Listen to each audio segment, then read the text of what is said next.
Buenas noches. Bienvenidos al último webinar de este año 2021. Nos vamos a reencontrar en el verano del 2022. Y esta última sesión en que los recibimos a todos es para abordar un tema crucial dentro del sistema educativo, el regreso a clase. Para eso tenemos dos invitadas. Esta es una reunión de 4 mujeres y eso nos da particularmente gusto a nosotros desde el Proyecto Democracia. Tenemos a Patricia Andrade, que ha sido viceministra de Gestión Pedagógica del Ministerio de Educación, y a Cristina Glave, que es investigadora asociada del Instituto Apoyo. Para empezar, como siempre, tenemos las palabras de Estela Mome, presidenta de la Fundación Gustavo Mome y Ona. Buenas tardes, Estela. Buenas tardes, Natalia. Muy buenas noches con todos y todas. Quiero darles la más cordial bienvenida en nombre de la Fundación Gustavo Mome y Ona y del Instituto de Estudios Peruanos a este webinar que vamos a llevar a cabo. En esta oportunidad hablaremos de un tema crucial que afectará en breve a un amplio sector de la población del Perú. Me refiero a los niños y las niñas de las distintas zonas del país que luego de casi 2 años de dejar de estudiar en casa o en algún lugar cercano, pescando alguna lejana señal educativa, volverán a la escuela y tendrán que acomodarse a las restricciones de la emergencia sanitaria. A los docentes que, habiendo aprendido a enseñar las materias del curso de un modo virtual o audiovisual, con todas las limitaciones que conocemos, en breve van a retomar la didáctica presencial, y a los padres de familia que habían desarrollado instrumentos y entregado malas noches para apoyar a los menores en la virtualidad, pronto desarmarán, ojalá, el tinglado temporal y los verán marchar a la escuela diaria.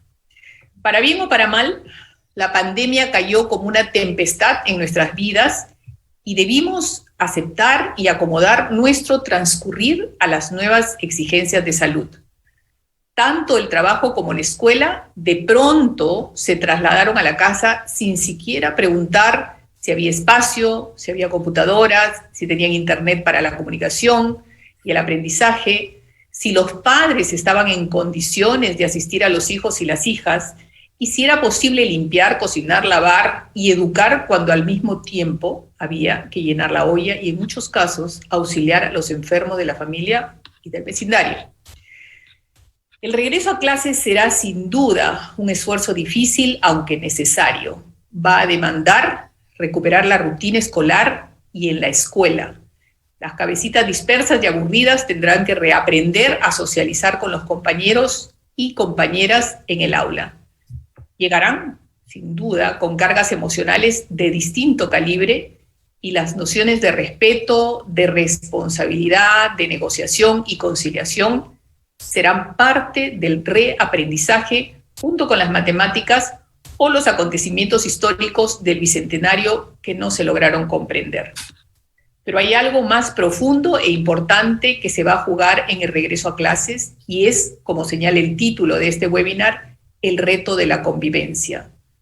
Hablamos de cómo superar el aislamiento en que los niños y niñas han estado sumidos por la cuarentena y cómo crear vínculos ciudadanos que, si bien se inician en la escuela, trascienden el momento germinal del aula y aspiran a fortalecer el ejercicio de la democracia en la vida social. Después de todo, y a pesar de los problemas de la educación en el Perú, en la Fundación Mome reconocemos que una democracia eficiente, cercana a la vida cotidiana, solo se construye con prácticas ciudadanas adquiridas en el tiempo de la escuela. Sobre esto y muchos temas más se armará el debate esta tarde con los conocimientos y la experiencia de Patricia Andrade, como dijo Natalia, ex viceministra de Gestión Pedagógica, con la mirada fresca e informada de Cristina Glave, asociada a Apoyo Consultoría, y el conocimiento, la experiencia y la intuición política de Natalia González, directora general del Instituto de Estudios Peruanos. Muchas gracias a todas. Muchas gracias, Patricia. Muchas gracias, Estela. Es que yo estoy con muchas ganas de empezar ya esta conversación. Como bien ha dicho Estela, nuestra reunión tiene por título El regreso a clase y el reto de la convivencia desde la escuela. Pero vamos a abordar, como lo han hecho varios colegas en varios medios y en varios espacios en los últimos días, el tema del regreso a clase. Hay una preocupación, por un lado, sobre la información que debe brindar el Estado para tener un regreso ordenado, flexible y seguro a las escuelas. Hay una demanda por parte de los padres de familia de regresar a las aulas para asegurar la educación de los chicos y de las chicas, de los niños y de las niñas. Y por otro lado, hay también una agenda que está siendo promovida por varios organismos internacionales, sobre todo el Banco Mundial, para regresar lo más pronto posible a las escuelas. Y sobre este tema quiero empezar con Patricia, que conoce el ministerio desde dentro. Patricia, ¿crees que estamos listos para regresar a clase? ¿Por qué deberíamos regresar a clase y abrir las escuelas? ¿Y cómo tendría que ser este proceso? A ver, voy a comenzar por la segunda parte de la pregunta, es decir, ¿por qué tendríamos que regresar? Porque estamos a casi 2 años de una educación que dejó de ser lo habitual, ¿no es cierto? La educación presencial, la interacción, los horarios, los espacios, y para pasar a un estado absolutamente ajeno a lo habitual, donde el docente ya no solo no tenía, digamos, el control, entre comillas, del grupo de clase, y por lo tanto no podía ver quiénes se están rezagando, quiénes no, cómo interactuar con ellos y ellas, sino además, porque como todos sabemos muy bien, la pandemia lo que puso evidencia, pero también ha incrementado, son las tremendas brechas que existen. Materiales en cuanto a condiciones de acceso de los estudiantes y de los propios docentes, ¿no es cierto? Todas las desigualdades en lo que es ya no hablemos ni siquiera de conectividad, incluso cuando pensamos en aprender en casa a través de televisión y radio, ni siquiera la televisión es digamos, un medio que está garantizado que en todos los hogares, o la electricidad.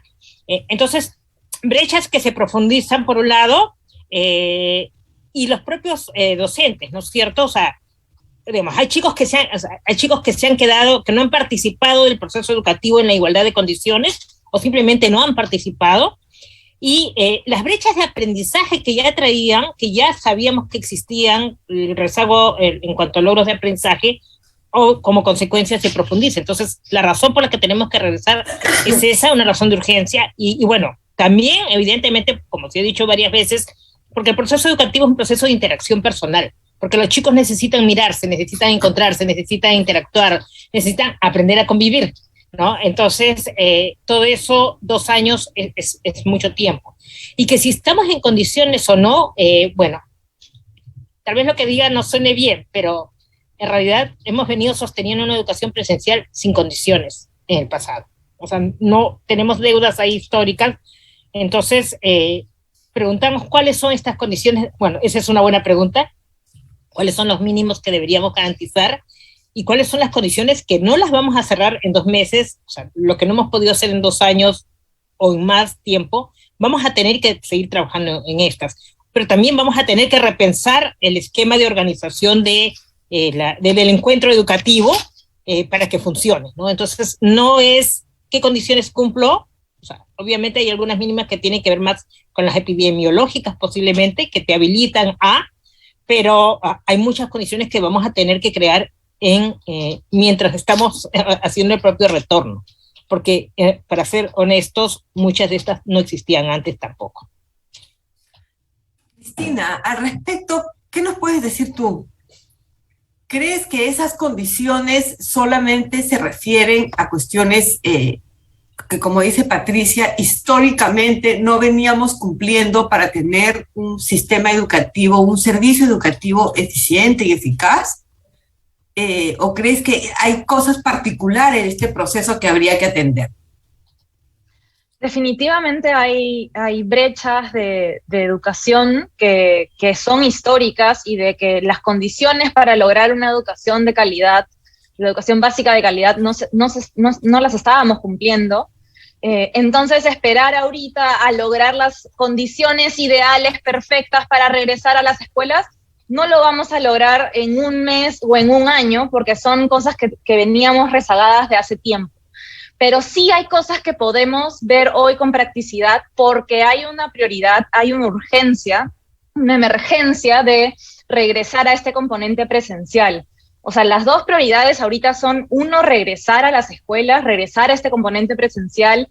Dejemos de lado la discusión de si regresamos o no, de si se viene una tercera ola o no, y pasemos a ver cómo cada escuela, qué condiciones tiene y cómo podemos colaborar para lograr que haya al menos espacio entre los estudiantes, que puedan tener condiciones de seguridad, pero hacerlo mejor con lo que se tenga y ver cómo los directores pueden tener el liderazgo en articular a su comunidad educativa, con los docentes que brinden la confianza, con los padres, que se articulen todos estos actores. Y lo importante que también puede ser el rol que tenga la empresa privada, ¿no? Estaba viendo intervenciones que han tenido en otros países, por ejemplo en Ecuador, donde hay empresas privadas que han apadrinado escuelas para poder cerrar ciertas brechas, brindar financiamiento, brindar mascarillas, kits de higiene, y eso puede también colaborar. Entonces, la educación ahorita presencial es una prioridad y por eso se pueden ver cómo se pueden suplir parte, lograr mínimas condiciones para regresar a este componente presencial. Recogiendo lo que ustedes dos han dicho, el regreso es ineludible y es urgente. Que vamos a regresar en las mejores condiciones, eso no va a ser posible porque el servicio educativo no se ha brindado en estos 200 años de vida republicana en buenas condiciones. Pero sí necesitamos un plan que debe ser elaborado desde el Ministerio de Educación y que ha permitido que muchas escuelas de sectores rurales ya emprendan el regreso a clase, y hay varias escuelas en muchas regiones que ya están en clases presenciales, en un regreso flexible. ¿Conocen ustedes este plan? ¿Podríamos discutir los contenidos de este plan que se supone que el Ministerio de Educación tiene? Patricia. A mitad de año, como en julio, no recuerdo exactamente en qué fecha, salió una directiva del Ministerio de Educación con disposiciones para la presencialidad, no recuerdo el título exacto de la norma, pero, o sea, para comenzar este tema de retorno es algo que se ha venido pensando desde el año pasado. Es más, yo recuerdo que, o sea, desde la gestión de Martín Benavides, incluso se alentó y hubo algunas escuelas en el ámbito rural que pudieron retornar ya el año pasado, poquísimas, por cierto, pero, digamos, lo que quiero decir es que el concepto ha estado presente, la necesidad ha estado presente siempre, y entonces este año, bueno, y se venía hablando desde el año pasado de del retorno flexible, progresivo, ¿no? Voluntario y seguro, ¿no? Entonces, esta directiva yo creo que establece, digamos, como habilitadores, o sea, desde las condiciones epidemiológicas que te permiten identificar qué escuelas, en qué distritos es posible, digamos, por razones epidemiológicas, pensar en un retorno. Pero además hay otras condiciones que ahí también se establecen. Y aquí es importante considerar algo, y es que como es voluntario, o sea, de momento sigue siendo voluntario, habrá que preguntarnos después cuánto se va a sostener esto, que sea voluntario, quiero decir. Entonces, depende que haya un acuerdo entre las familias, los docentes de la institución educativa. Puede haber un distrito. Hay distritos donde más del 70% de docentes ya están, o sea, he escuchado unas estadísticas, en general, por edad, más del 70% de docentes ya están vacunados, por ejemplo. Y hay distritos donde digamos, ya estas condiciones epidemiológicas, digamos, son favorables a un posible retorno. Y aún así no han retornado los estudiantes, no ha habido retorno a la presencialidad. Entonces, quizás yo diría que un plan marco existe, pero lo que no tenemos es información. ¿Por qué no regresan ahí donde sí se puede regresar? ¿No? ¿Es que realmente las familias no desean, los docentes no desean, ambos no desean? ¿Cuáles son sus temores? ¿No? Yo creo que también hay que generar como o sea, lo que se está haciendo en otros países, que es también promover el retorno. Y creo que sobre eso no estamos haciendo mucho. No comunicamos, y ese es un defecto que tenemos desde el Estado, que sacamos normas, pero no nos damos tiempo de hacerlas entendibles, digeribles, ¿no? Familiarizar a la gente, pero además nos limitamos a veces a eso y no promovemos, no decimos por qué. Porque las familias también necesitan señales para sentir cierta seguridad para enviar a sus hijos e hijas. Entonces, esa condición de voluntario hace que hayan muchísimo, hoy entiendo que hay como 80,000, me parece, instituciones que estarían como habilitadas, pero no están volviendo ni el 10%, y es por esta condición. Entonces, quizás, y bueno, y lo último es que cuando tú preguntas si el ministerio tiene un plan, es que yo diría que tenemos una norma marco, no sé si habría que agregarle algo más, es que si le agregamos más, vamos a dejar de mirar el territorio, y lo que necesitamos quizás es más planes territoriales. O sea, la educación es competencia compartida, lo sabemos todos, y las instituciones educativas son responsabilidad de los gobiernos regionales. Entonces, necesitamos mucho más información sobre qué está pasando en el territorio para que hayan sí planes de cómo ir avanzando con estas condiciones e ir promoviendo un retorno entre las familias desde ahorita. Y creo que eso es lo que nos está faltando. Cristina, ¿qué nos puedes comentar de la información que nos ha brindado el Ministerio de Educación al respecto de julio, con este nuevo gobierno, de julio para acá? Sí, quería comentar antes que estaba de acuerdo con Patricia en lo que dice de que, claro, al final quienes son responsables del servicio educativo son los gobiernos regionales, ¿no? Entonces, dejemos de pensar en este chip centralizado en que la ley marco, la RM 121, tiene que liderar todas las condiciones específicas y a detalle de este retorno presencial, y más bien, esta es una ley marco, y entonces cada escuela tiene que pensar en un plan, diseñar un plan. El rol de los directores es clave, el rol de los gobiernos regionales, de las UGELes, de poder mostrar brindar confianza a los padres de familia, a los demás docentes, que los docentes también se sientan confiados de regresar y puedan conversar con los padres de familia. Y acá el rol de la comunicación también es clave, ¿no? Ha habido mucha desinformación, o incluso ni siquiera se ha estado hablando de la educación. Hemos estado viendo reactivar la economía o el tema de salud, y no hemos ni siquiera estado mencionando la educación. La educación es elemental y también va a afectar a la economía en el futuro. O sea, si lo que te importa es la economía, tienes que ver la educación hoy, ¿no? Entonces, no podemos tener las escuelas cerradas por 2 años o incluso más, cuando estos son pérdidas gigantescas de aprendizaje, y pensemos en descentralizar la gobernanza de la educación, ver cómo podemos hacer para que cada escuela comience esta conversación. A este respecto, y esta es una pregunta para ambas, y tú lo mencionas, efectivamente, para un plan de regreso, la acción de los gobiernos regionales, sus direcciones regionales de educación y las UGELes tendría que tener un rol principalísimo. Las UGELes hemos visto durante la pandemia que han cumplido con creces lo que podían hacer desde un trabajo a distancia. Las UGELes se han echado a la espalda el sostener el trabajo de directores y de maestros para mantener esto que ha habido durante la pandemia de educación a distancia. Pero veamos a los gobiernos regionales, con todos los problemas que tiene la descentralización, los gobiernos regionales, la capacidad de sus funcionarios. ¿Ustedes creen que sería posible que aporten de manera significativa para este regreso a clase?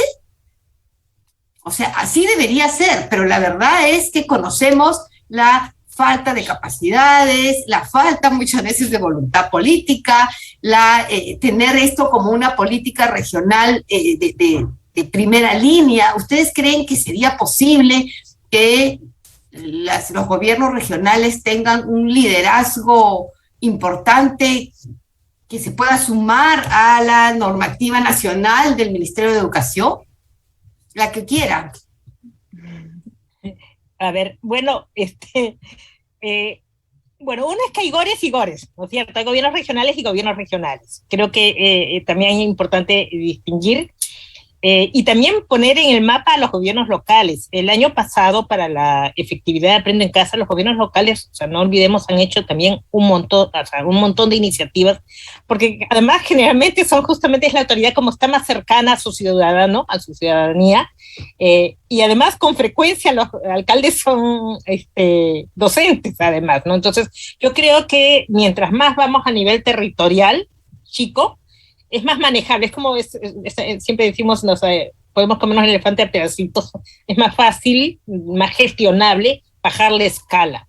Entonces, por un lado, poner en el juego también al gobierno local, y para responder un poco más a tu pregunta, si los gobiernos lo podrán o no hacer, yo decía que hay diferencias, ¿no es cierto? El ministerio hace como 2-3 años atrás sacó un índice muy interesante donde dimensiona el nivel de complejidad territorial con la capacidad institucional de las DREIS, de la SUGEL, que dan como resultado una capacidad de respuesta para enfrentar crisis como estas, ¿no? Entonces, ahí es donde entra este famoso principio de la descentralización de subsidiariedad, porque hay, o sea, Loreto, por ejemplo, ¿no es cierto? Es un territorio disperso, enorme. Hemos sabido además que fue el más afectado por la pandemia, uno de los más afectados. Sabemos, escuchaba en las noticias que además hay zonas en Loreto donde el 25% no, o sea, no hay más del 25% de personas vacunadas en general. O sea, ahí tenemos problemas serios, ¿no es cierto?, de gobernabilidad. Entonces, hay sitios donde el gobierno nacional necesita tener un rol mucho más presente y fuerte por un principio de equidad también. Pero también creo, y lo decía Cristina, es bien importante hablar del rol de la comunidad y del sector privado, ¿no? En Colombia, esta famosa experiencia de Escuela Nueva se sostuvo muchísimo en la experiencia de los cafeteleros, la red de los cafeteleros, ¿no? Es cierto que contribuyó en mucho. Entonces, porque a las familias les interesa la educación de sus hijos. Entonces, yo creo que lo que tenemos que hacer es como repensar mucho nuestra cabeza, ¿no? De diferentes entradas y superponer varias estrategias. Unas donde el gobierno nacional necesita ser más directivo y estar más presente, otras donde es el gobierno local que hay que alentarlo muchísimo más, y también pensar en gobernabilidad en clave no solo del sector de educación. O sea, acá tiene que entrar MIDIS, está esta estrategia de gestión territorial de la primera infancia, ¿no es cierto? Tiene que entrar MINSA, tienen que entrar las Fuerzas Armadas para facilitar el acceso, sobre todo en las zonas más urbanas, ¿no? Etcétera, ¿no? Entonces, perdón que la respuesta no sea tan directa a tu pregunta, pero es que realmente con lo diversos que somos como país, geográficamente, culturalmente, en nuestras formas de organización, en nuestros miedos, en nuestras creencias, necesitamos no una, sino muchas alternativas que tenemos que pensarlas muy en clave de territorio. Pero estamos hablando de lo que debería ser, y lo que estamos viendo es que todo lo que mencionas, Patricia, y lo que Cristina ha puesto sobre la mesa no existe. Se habla del regreso a clase, pero no tenemos noticias, o me equivoco, Cristina, sobre una coordinación de los gobiernos regionales, sobre una campaña nacional que trate de incluir a la empresa privada en este proceso de regreso a clase, sobre las relaciones intersectoriales entre los diferentes ministerios.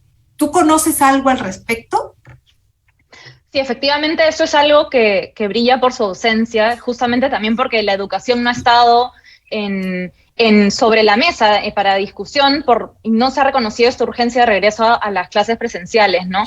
Sé de algunas regiones que han estado teniendo un plan regional de educación, por ejemplo en Loreto se ha estado haciendo esto, pero también estamos aquí también para eso, ¿no? Para poner sobre la mesa el tema de la educación, la urgencia de la educación, y poder motivar a que hayan más actores a que puedan hacer esto. El Banco Mundial organizó un conversatorio con varios actores de Colombia, de Ecuador, de Brasil, de Chile, y se mostraban diversas formas, como decía Patricia, y considerando el territorio, ¿no? Cada localidad va a tener que ver qué condiciones tiene, qué actores hay y quiénes pueden colaborar, ¿no? Tanto desde los medios de comunicación, campañas de comunicación desde el Minedu, y quienes puedan que lo hagan. Mira, Martalia, a propósito de casos, ¿no? Justo en la mañana recibí una noticia de Cusco que anuncia que van a reiniciar las labores semipresenciales en 1.378 instituciones educativas que representan el 25% del total de existentes, ¿no? ¿Cómo lo está haciendo? No sé, hay que mirar, pues, porque ¿sabes qué pasa? Que no tenemos mucha información sobre qué se está haciendo en los diferentes lugares. Entonces, una primera conclusión de esta primera parte es, además, ya que estamos albergados por la República, ¿no? Y por la Fundación Gustavo Mome, es invitarlos a ellos a empezar una campaña de información para el regreso a clase y tratar de que este espacio pueda combinar las iniciativas no solamente del gobierno central, sino la relación entre el gobierno central, los diversos ministerios convocados para este regreso, porque evidentemente va a tener que ser Ministerio de Salud, Ministerio de Educación, el MIDIS, que asegura la alimentación escolar, que además es fundamental, ¿no es cierto? Y la relación con los gobiernos locales. Pero no solamente se trata de ver cuándo volvemos y en qué condiciones volvemos, sino para qué volvemos a las clases después de casi 2 años de trabajo. Y me parece que eso sí también requiere de un plan que tiene que ver más con asuntos pedagógicos. ¿Cuánto se ha dejado de aprender en estos 2 años? Es un asunto crucial e importantísimo a discutir. Y se discute este tema como si fuera una novedad en el país, que ha habido momentos en que poblaciones muy vulnerables han tenido que dejar de asistir a la escuela por largos meses y no ha sido una preocupación nacional. Acordémonos de la época del terrorismo, donde las regiones asoladas por el terrorismo no tuvieron escuela mucho tiempo, muchos meses cada año, y ya cargaban una deuda respecto a aprendizajes. Acordémonos del fenómeno del Niño, donde las escuelas también tuvieron que ser, en el último fenómeno del Niño, muchos meses sin escuela, muchos meses sin local escolar. Se decía que había clases, pero efectivamente los que estuvimos en el terreno vimos que fue un año escolar casi perdido, y ahora se reclama mucho como si esto fuera una novedad, ¿no? Y lo cierto es que sectores vulnerables hace mucho tiempo que no son atendidos. Con respecto a los aprendizajes, ¿qué se debe priorizar? ¿Para qué debemos volver? Y si existe alguna, ustedes saben de alguna iniciativa que esté guiando a los directores y a los maestros para planificar el regreso a clase y recuperar el tiempo perdido. Cristina, esta vez. Sí, justamente quería comentar de por qué regresar, porque la pérdida de aprendizajes es gigante. En Perú no tenemos mediciones específicas, pero ya hay información de países, digamos, en Europa, pero también hay en Brasil y en Estados Unidos, y en todos la conclusión es que las pérdidas son enormes, ¿no? En Holanda y en Noruega cerraron por 2 meses aproximadamente, solo 2 meses, y calculaban que las pérdidas eran el equivalente a 2 meses de un año escolar, ¿no? Entonces es casi el 100% de ese tiempo perdido.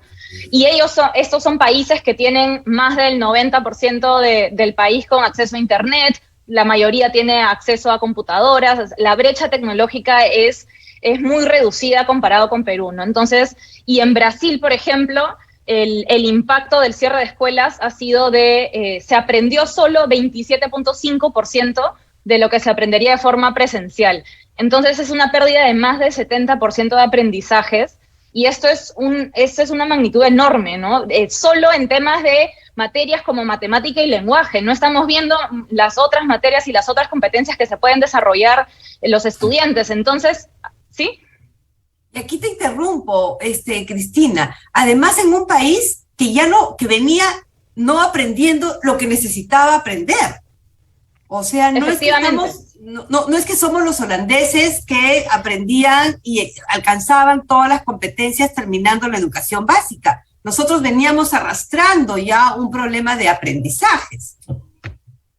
Precisamente, y esto además afecta más a los de menos recursos, niveles socioeconómicos más bajos, ¿no? Entonces, ¿qué hacer para recuperar aprendizajes? Porque la urgencia no es solo en regresar a la presencialidad, sino en cómo recuperamos aprendizajes. Y estuvimos revisando evidencia a nivel internacional de qué se puede hacer para recuperar aprendizajes. Una idea es identificar los niveles de los estudiantes, ya no estar hablando por grados, sino enseñar por niveles.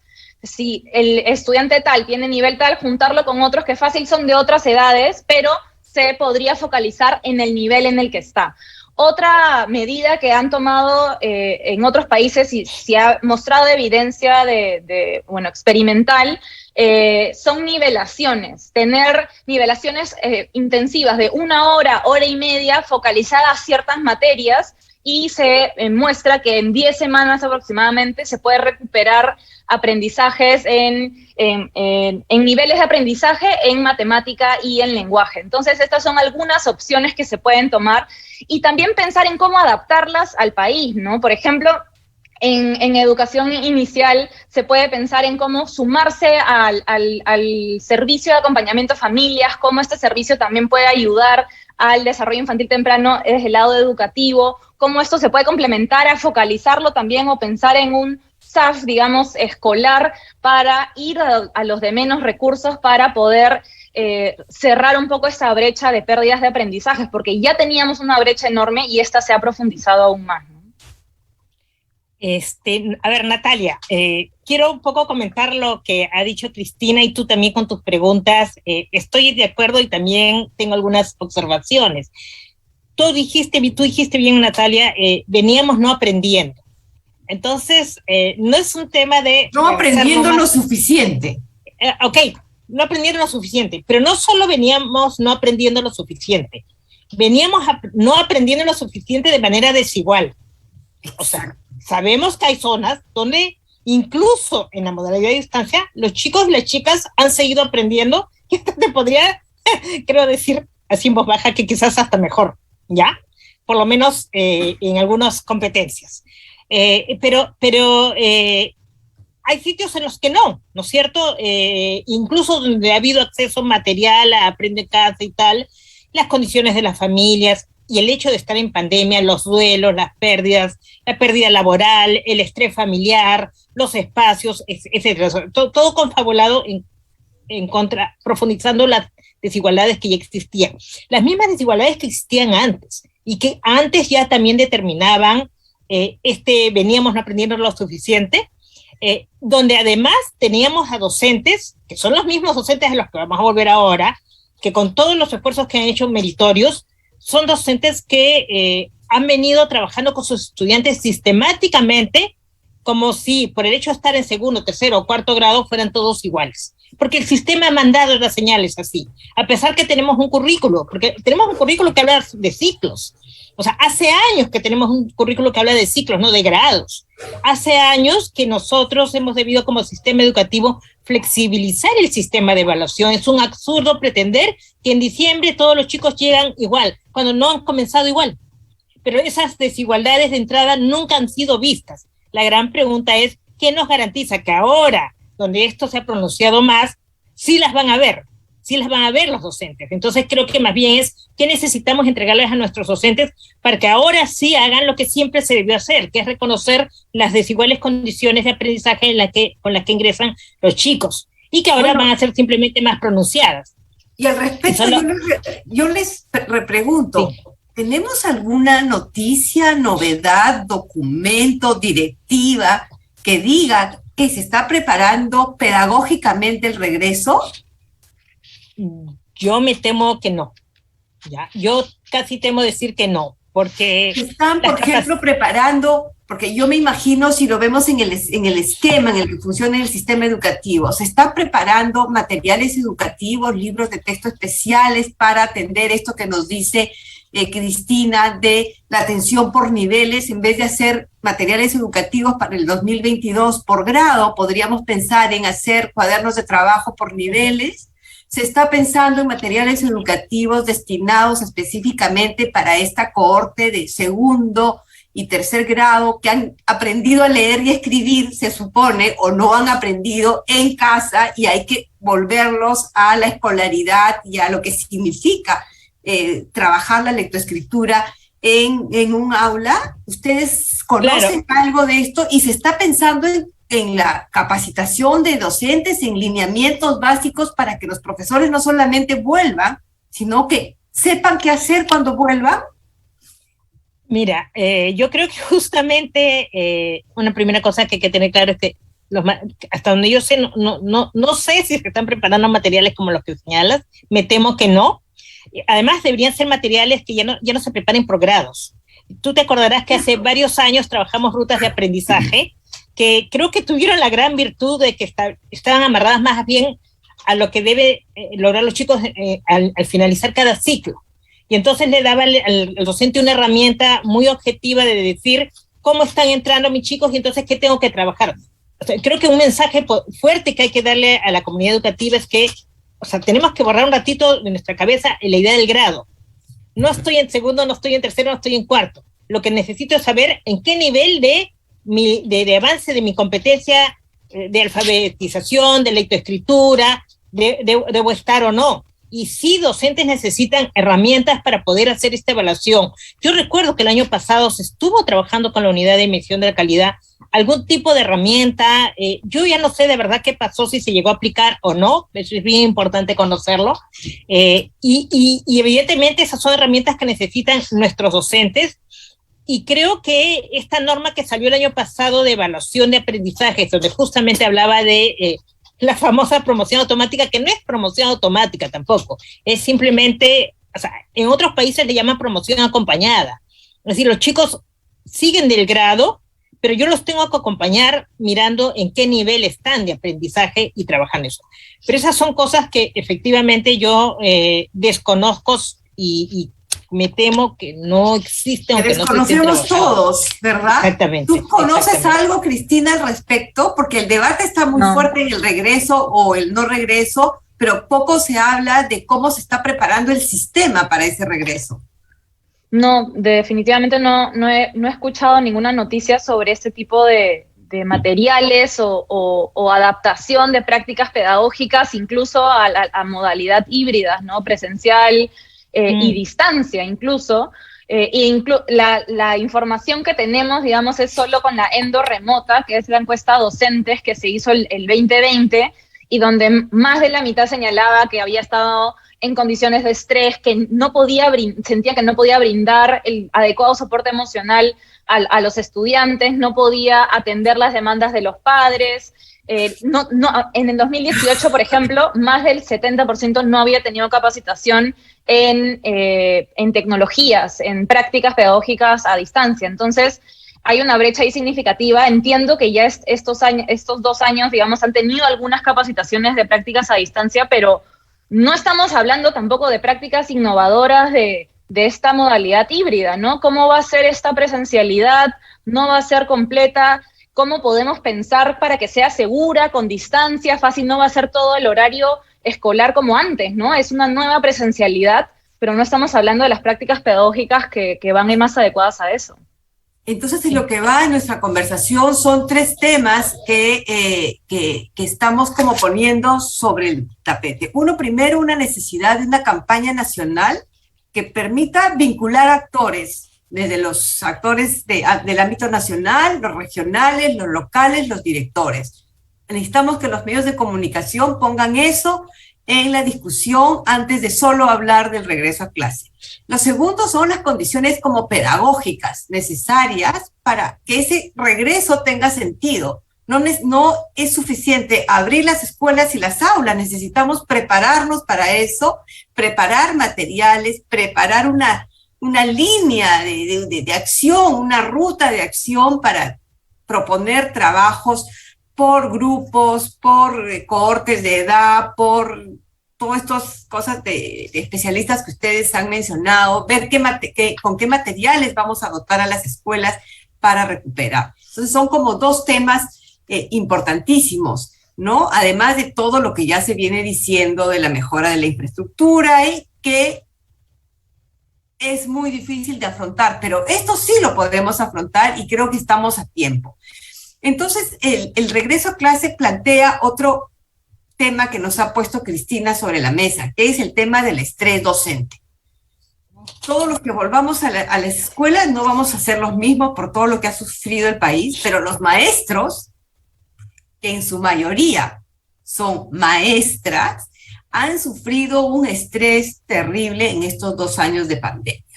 De pasar a enseñar en sus aulas en las condiciones que todos conocemos, han pasado también a hacerse cargo del cuidado de hijos, de esposos, de familia. La carga del cuidado doméstico ha recaído en los hombros de las mujeres, que es un porcentaje mayoritario en la masa de maestros a nivel nacional. ¿Qué va a pasar con estos maestros en su regreso a clase? ¿Hay cómo darles soporte para que puedan afrontar el reto de volver a una escuela que permita a los chicos obtener lo que han perdido estos 2 años? ¿Qué me comentan respecto a los docentes en este regreso a clase? Patricia. Bueno, a ver, los docentes han estado recibiendo mucha capacitación desde inicios del año pasado, pero ha sido una capacitación a distancia, inevitablemente. La mayoría ha asistido a todos los cursos, pero lo que no hemos tenido, salvo porcentajes muy mínimos, son procesos de acompañamiento a los docentes. Es más, los docentes se sienten todavía perseguidos y objeto de desconfianza de un sistema que, por enfatizar el control, las evidencias, ¿no? O sea, las evidencias se han convertido en una herramienta persecutoria, ¿no? O sea, UGEL persiguiendo a los docentes persiguiendo a las familias y haciéndolas incurrir en gastos que no necesitan hacer, ¿no? Fotocopiar y tal. Entonces, yo creo que lo que se ha hecho es sobrecargar este estrés, las fuentes de estrés.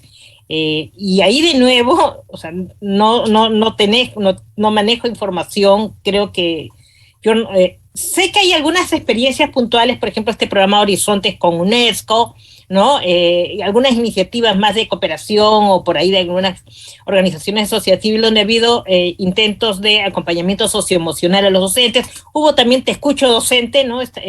Pero no sabemos, digamos, cómo ha funcionado, cuánto se recoge, qué problemática se recoge, cómo se organiza de nuevo el GORE o el gobierno local para atender estas situaciones, ¿no? Porque ahí tendría que entrar también salud, ¿no? Para dar algún soporte emocional, identificar a los docentes en situación de mayor riesgo. También es un rol que Cristina ha estado levantando bastante de la dirección, ¿no? Del director o directora de la institución educativa, que pueda reportar, que pueda generar apoyos para sus docentes. ¿Cómo ves a los maestros, Cristina? ¿Qué podrías decir de los maestros que van a regresar, de los maestros y maestras que regresarán a las escuelas? Sí, como dice Patricia... ¿Qué nos puedes decir de las experiencias internacionales que conoces? A nivel de Perú, han sufrido un montón de estrés por encima de lo que ya venían teniendo, ¿no? El tema de bienestar docente es primordial para brindar un buen servicio educativo. Al final, ellos son los que van a ser este vehículo de aprendizaje también con los estudiantes, y es importante que ellos puedan también tener bienestar. Pero a nivel internacional, el tema es que no han tenido las escuelas cerradas tanto tiempo. Entonces, el acompañamiento de los docentes, la labor docente que tenían, pudo darse de forma presencial, ¿no? Estoy pensando ya en países en Europa y en Estados Unidos, pero incluso pensando en experiencias de Ecuador, Chile o Brasil, en algunos estados de Brasil, porque son bien descentralizados. El tener el espacio presencial los ayuda a poder cumplir con las labores que tenían mapeadas, ¿no? Y aquí algo que los directores públicos de estos países señalaban era de que el rol del director es muy importante, de las escuelas es muy importante para brindar ese soporte emocional a los docentes. Tienen que ser estos líderes pedagógicos justamente para que los docentes puedan sentir que hagan bien su labor. Claro. Y la pregunta es quién da soporte a los directores. A los directores, porque lo que hemos visto de los directores en estos 2 años es lo siguiente. Los directores han salido de sus casas en los momentos más crudos de la pandemia a distribuir alimentación escolar. Con sus propios recursos, con sus propias movilidades, han hecho llegar alimentación escolar a las escuelas. Los directores han sido los que han repartido los materiales educativos del ministerio, como han podido, con sus propios recursos, en momentos en que la segunda ola estaba en su pico más alto. los directores tenían problemas para comunicarse como su cuerpo docente y su gran demanda era, por favor, páguennos una suscripción a Zoom para tener reunión con mis profesores a los que no puedo ver. O sea que los directores también están llegando algo así que como con la lengua afuera a este regreso a clase y en la política nacional venimos discutiendo si se reconoce o no a los sindicatos en vez de estar pensando cuál es el plan en que le damos soporte a los docentes y a los directores para que hagan bien su trabajo y que para que sus sindicatos estén detrás de ellos en el regreso a clases. Sí, definitivamente. Sí, esa debería ser la presión de los sindicatos. Ahora que se habla hasta de, felizmente que ya en la última presentación de la de la Premier, digamos, ya no se ha mencionado de nuevo que se va a hacer un nuevo currículo, pero yo digo, por Dios, o sea, ¿qué es esto? O sea, estamos pensando en hacer nuevos currículos cuando no estamos atendiendo las cosas más urgentes, ¿no? Pero solo para cerrar la idea, yo acabo de hacer un estudio para el Consejo Nacional de Educación sobre los pedagógicos, y lo que he encontrado es algo que es muy valioso, aunque también es un esfuerzo solitario, y es que la comunidad, o sea, el pedagógico se convirtió en una red de soporte, ¿no? O sea, pero claro, ahí lo que pasa es que tú tienes ahí la dirección, la coordinación académica, o sea, tienes, digamos, un equipo directivo. Entonces yo puedo imaginarme que en colegios grandes, donde hay coordinadores y varios docentes, es más factible potenciar esta función de red de soporte, pero lo que hay que también es mirar qué pasa con las escuelas chiquitas, con los unidocentes, ¿no es cierto? Por ejemplo, o los multigrados, como ahí es donde se debe activar este concepto de red, que de nuevo yo creo que hemos pensado y hablamos mucho de las condiciones materiales, pero poco de las socioemocionales, ¿no? Y entonces, sí, algo que quería agregar era lo importante de la articulación institucional. De nuevo aparece acá porque para poder lograr la alimentación, digamos, o sea, el director, ¿por qué está entregando alimentos cuando el MIDIS podría también con Caliwarma tener, o sea, con las escuelas abiertas ahí un apoyo, ¿no? Claro, porque así es, Cristina, hace 100 años. La escuela es el centro de un montón de acciones del Estado a la cual no se le reconoce. Es el centro donde se organiza la alimentación escolar, donde se organizan las campañas de vacunación, etcétera. Pero ya que estamos hablando del retorno y de todas las condiciones que necesitaríamos, más allá de las de infraestructura de las que siempre se está hablando, sino de cosas que sí podríamos hacer a partir de mañana para propiciar un retorno más sano y enfocado a la recuperación de aprendizaje. ¿Qué pasaría si se presenta la temidísima tercera ola? Ustedes como especialistas, ¿qué recomendarían respecto a ese plan de regreso a clases? ¿Cómo afrontarlo frente a la amenaza de una tercera ola? ¿Qué es lo que están preguntando desde el público? A ver, Patricia, mientras piensa Cristina, o tú, Cristina, que ya lo tienes. Por favor, dale. O sea, ahorita estamos hablando justamente de la amenaza. Todavía no estamos en esa tercera ola. Ya hemos ido más de año y medio con las escuelas cerradas. Ahorita veamos qué condiciones tenemos y abramos los espacios. La escuela fácil no vamos a tener clases en un aula con 4 paredes, pero fácil podemos usar los patios, podemos utilizar los parques. Entonces, regresemos a ese componente presencial porque parte importante de la educación también es la interacción social. Y eso podemos ir ganando tiempo ahora.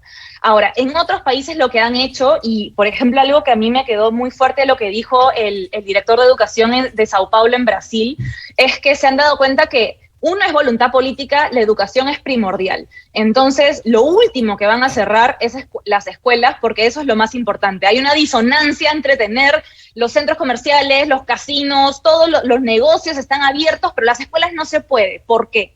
¿No? Entonces, para ellos, la prioridad 1 son las escuelas, y la decisión es, las escuelas no se cierran y se va a ver caso por caso si es que hay algún tipo de chicos que se contagien, y ahí, en ese caso, se cierra, se hace una cuarentena por 2 semanas y luego se reevalúa para reabrir. Entonces, es más de un prioridad y voluntad política por tener este espacio presencial, por tener las escuelas abiertas, porque puedan ir a la biblioteca, porque puedan utilizar el patio, poder jugar y recuperar esta interacción social, y luego ver en la emergencia de si es que hay una serie de contagios, ahí se puede tomar precauciones, se puede activar protocolos de seguridad, pero la prioridad uno tiene que ser regresar a la presencialidad, abrir las escuelas, y luego vemos qué va a pasar si es que pasa o no esa tercera ola, pero ahorita estamos en la amenaza, ya vamos año y medio de tiempo perdido, y tenemos que actuar y ser prácticos con las condiciones que tenemos y ver cómo podemos colaborar.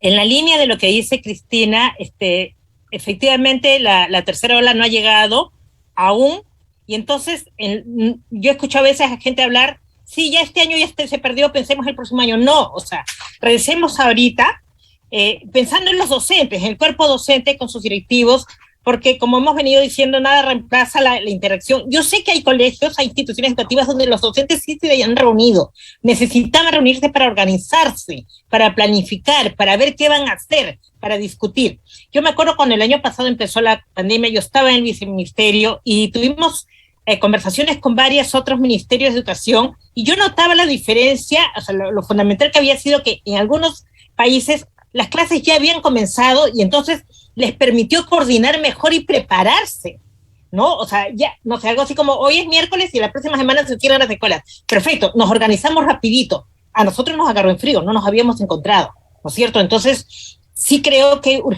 urge, o sea, y eso debiera ser una prioridad, que los equipos docentes con sus directivos se reúnan en las escuelas. Eso puede ser perfectamente guardando todas las distancias, porque además creo que algo que hemos aprendido, o sea, las vacunas no te impiden el contagio, solo mitigan, digamos, lo pernicioso del virus. Hemos aprendido que cuidándonos bien podemos evitar, y cuidándonos bien es la distancia, es el uso del gel, es la mascarilla triple, ya dicen no doble, triple. Entonces, eso, ¿no? Prepararse para esa eventualidad. Yo creo que esto nos ha enseñado algo que siempre hemos debido saber, y es cómo enfrentamos situaciones excepcionales. Lo que pasa es que seguimos con una escuela que es muy aplastante en el funcionamiento uniforme, ¿no? Todo es uniforme, los horarios, los espacios, los encuentros, todo pauteado. Ahí hasta el MEF también tiene su rol, porque ya todo lo quiere protocolizar. Estamos en los últimos minutos de la conversación, y se nos ha quedado un tema importantísimo, la convivencia. Es necesario volver a la escuela porque necesitamos seguir aprendiendo a leer, a sumar, a comprender lo que leemos, a escribir, pero también porque es el espacio de convivencia mínimo. ¿Cuáles son los retos principales para plantear una nueva convivencia desde la escuela, teniendo en cuenta el contexto de nuestro país, no desde el punto de vista epidemiológico y sanitario, sobre el cual se habla mucho, sino sobre el asunto social de la convivencia que debe tener su punto de partida en la escuela, Patricia? Ya, las cosas que hemos vivido, y parte de lo más grave de lo que debió ser la pandemia, tiene que ver con los comportamientos de las personas, ¿no? O sea, creo que fuimos testigos desde el inicio, la gente que corría y acaparaba todo lo que podía acaparar, de ese tipo de comportamientos, a comportamientos solidarios, a comportamientos irresponsables y descuidados. Aún ahora, los niveles de relajación de la gente, ya no usa mascarilla, etcétera. Entonces, hay un tema que tiene que ver con el cuidado de sí mismos, la conciencia de responsabilidad de mí y de cómo yo impacto en los demás, así no lo quiera. O sea, el nivel de interdependencia entre los sujetos, que es real, o sea, es de hecho, y entonces necesitamos ser conscientes de eso, y algo que es una fractura que también heredamos, que tiene el bicentenario, somos pues una sociedad fragmentada, ¿no es cierto?, donde el otro no importa, donde algunos otros importan menos que otros. Entonces, eso es un asunto crucial. Tú hacías la pregunta de si debíamos priorizar o no contenidos del currículo. Yo creo que lo que no debemos olvidar es que el sentido de la educación es formar ciudadanos y ciudadanas, formar en convivencia. Aprendemos matemáticas para entender, ¿no? O sea, cómo eso impacta en la vida de los demás, ¿no? Cómo usamos las matemáticas, cómo usamos la comunicación, la comprensión, cómo analizamos problemas de la vida cotidiana, aprender a entender qué nos pasó, cómo efectivamente lo que pasa en la China impacta lo que pasa acá en Quillabamba o en Cañete. Sí, pues sí impacta. A ese nivel de interdependencia tenemos. Entonces, eso es lo fundamental, eso es lo que debería estar como por delante, y es en función de ello que yo opero matemáticamente, analizo, indago y hago ciencia y redacto y me comunico y ensayo narrativas, pero es en función de entender mejor el tipo de sociedad que somos, entender los problemas que nos debilitan y buscar una mejor cohesión, ¿no? O sea, esa es la deuda que tenemos, que tiene la educación con la sociedad. Respecto, Cristina, además de todos los temas tan específicos que tienen que ver con la medición de aprendizajes, de cómo se evalúa el logro de competencias, hablemos un poco más de una escuela para una democracia más sana. Volver a la escuela y convivir de nuevo, ¿qué elementos tendría que poner por delante esta nueva convivencia escolar?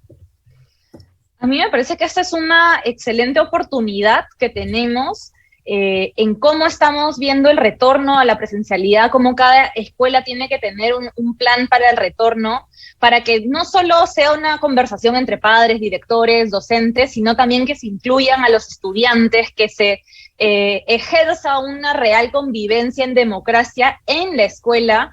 Y esto además, como decía Patricia, en pensar cuál es el objetivo de la educación, ¿no? Al final es lograr formar ciudadanos en democracia, que se respeten. Entonces, esta es a mi parecer, es una oportunidad antes que una barrera para poder lograr una mejor convivencia, partiendo de el arreglo que cada escuela vaya a hacer, de tener sus reglas de convivencia, que deberían todas tenerlas, pero que incluyan también cómo va a ser el retorno, que incluya cómo se van a respetar. O sea, yo también uso mi mascarilla no solo por cuidarme a mí, sino para cuidar al otro, ¿no? Desde entender esa pequeña relación social entre tu salón, tener esas reglas de convivencia y eso luego poder llevarlo a tu desarrollo integral como persona y como ciudadano de este país, ¿no?